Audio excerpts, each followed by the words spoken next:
ये समय का पहिया उल्टा घूमना शुरू हो चुका है। मात्र 30 दिन बचे हैं आपके एग्जामिनेशन में, और इस 30 दिन को अगर आपने फुल्ली यूटिलाइज नहीं किया तो हो सकता है आप अपनी ड्रीम यूनिवर्सिटी, ड्रीम कॉलेज या फिर ड्रीम कोर्स से कोसों दूर चले जाएं।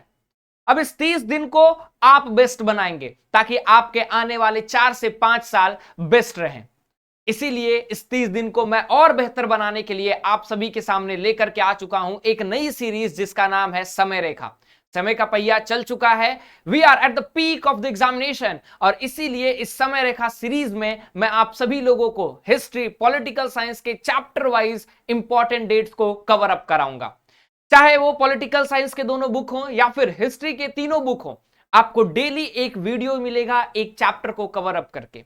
और टुवर्ड्स द एंड जब हम लोग हिस्ट्री और पॉलिटिकल साइंस को कंप्लीट कर लेंगे तो सब्जेक्ट वाइज जो है साइमल्टेनियसली आप लोगों के लिए इस सेशन का सबसे बड़ा टाइमलाइन का मैराथन राइट फ्रॉम 1914 यानी कि वर्ल्ड वॉर 1 से टिल डेट का सबसे बड़ा मैराथन जैसे ही ये सीरीज कंप्लीट होगी आपके लिए मैं लेकर के आऊंगा। तो इसके लिए आपको सबसे पहले इस चैनल पे बने रहना है, और आप अगर इस चैनल पे नए हैं तो सबसे पहले चैनल को सब्सक्राइब कीजिए, उस बेल आइकन को प्रेस कीजिए। ह्यूमैनिटीज डोमेन के बच्चे हैं तो डेली शाम 6 बजे से 8 बजे तक आप जो है हमारे चैनल पे जुड़िए और मेरे साथ अपनी तैयारी को और मजबूत कराइए।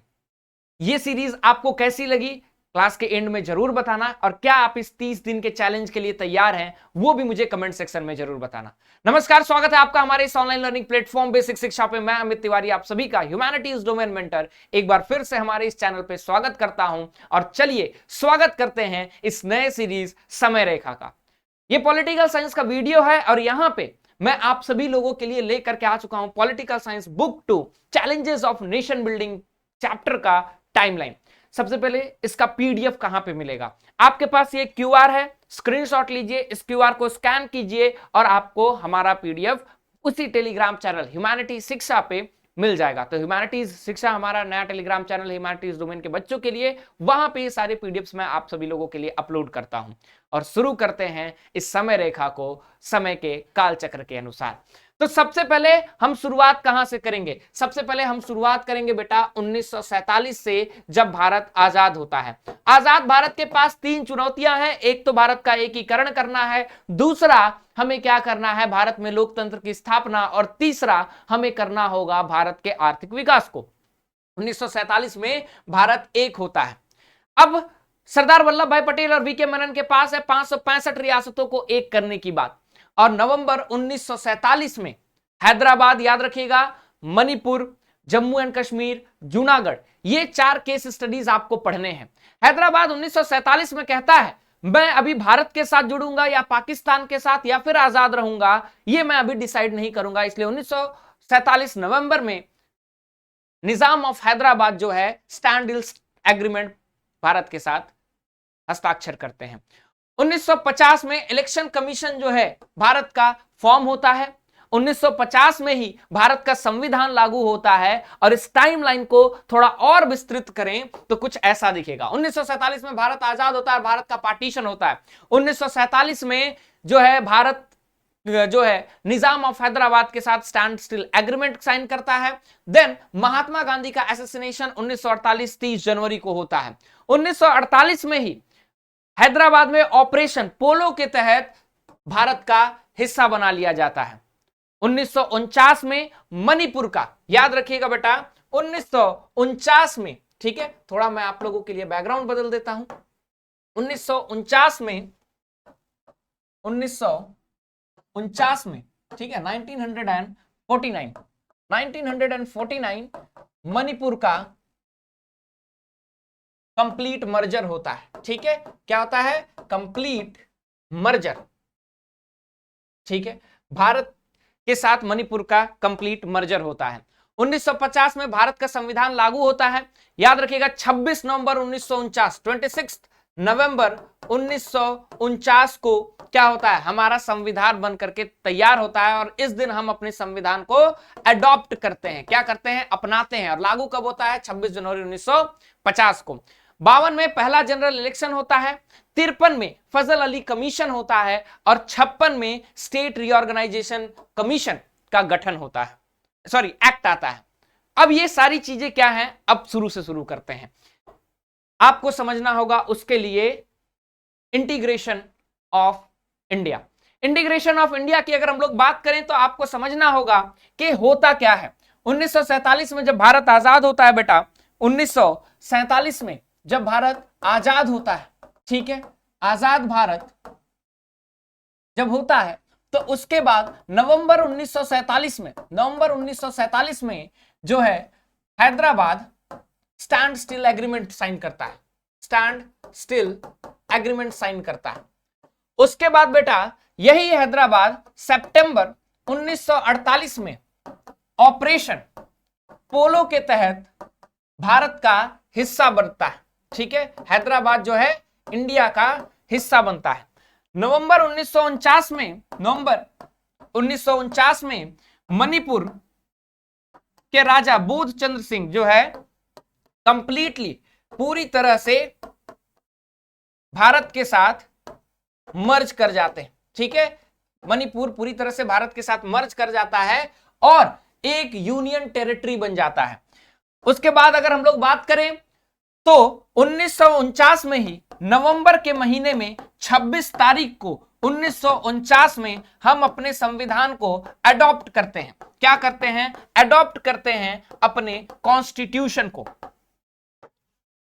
उसके बाद हम लोग 26 जनवरी 1950 को जो है हम लोग संविधान लागू करते हैं, इनैक्टेड। याद रखिएगा हमारे यहां पे 1950 में ही जो है चीफ इलेक्शन कमिश्नर है वो अपॉइंट किए जाते हैं, क्योंकि इलेक्शन कमीशन जो है वो स्थापित होता है और चीफ इलेक्शन कमिश्नर के तौर पे, ठीक है, याद रखिएगा चीफ इलेक्शन कमिश्नर के तौर पे, सीईसी के तौर पे सुकुमार सेन को नियुक्त किया जाता है।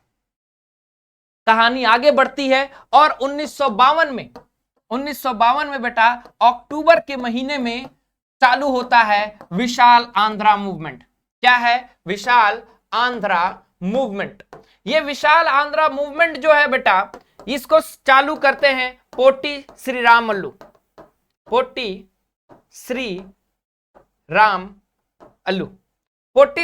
बेटा वेटरन गांधी के नाम से जाने जाते हैं और एक ये तेलुगु भाषी राज्य के लिए मांग करते हैं। क्या करते हैं? तेलुगु भाषा के लिए अलग राज्य की मांग करते हैं। यानी कि उस वक्त के मद्रास में आज का आंध्र प्रदेश और तेलंगाना दोनों थे, ठीक है, कर्नाटका केरला का भी कुछ हिस्सा आता था, लेकिन मेन मांग क्या था कि तेलुगु भाषी लोगों के लिए एक अलग राज्य बनाना है। ये चल जाते हैं अनशन पे और अंततः दिसंबर 1952 में इनकी डेथ हो जाती है।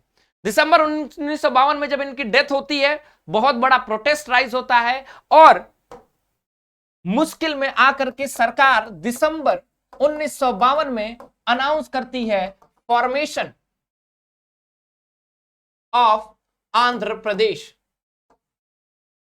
ठीक है, आंध्रा का फॉर्मेशन जो है वो अनाउंस किया जाता है और यही अक्टूबर 1953 में आंध्र प्रदेश जो है वो फॉर्म होता है, बन जाता है, ठीक है, अक्टूबर 1953 में बन जाता है।